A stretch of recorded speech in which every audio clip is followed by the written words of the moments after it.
maanta waa tan dadkii sidaan u ciqaaban yihiin wadooyinkii waxaa lagu soo celiyey baarooyinkii wadooyinkii alla la soo celiyey ummadii oo dhan sidaan u lugaynaysaa waxa maqlaysaan waxa waaye waa ambulance qof bukaan ayay wadadii ku xiran meel ay ka baxdo ma laha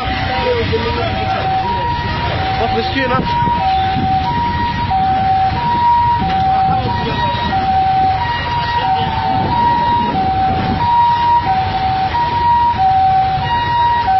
مسكين ayay wadaa qof xanuunsan waqtaas ambalaas ka arkaysaan wadadii way xiran tahay halo maxaa wadaan saaxib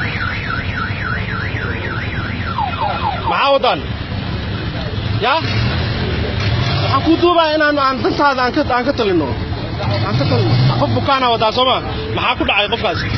way xanuunsanaysaa way dib baxaysaa ka warna marka wadada sidoo xiran tahay waa ma san tahay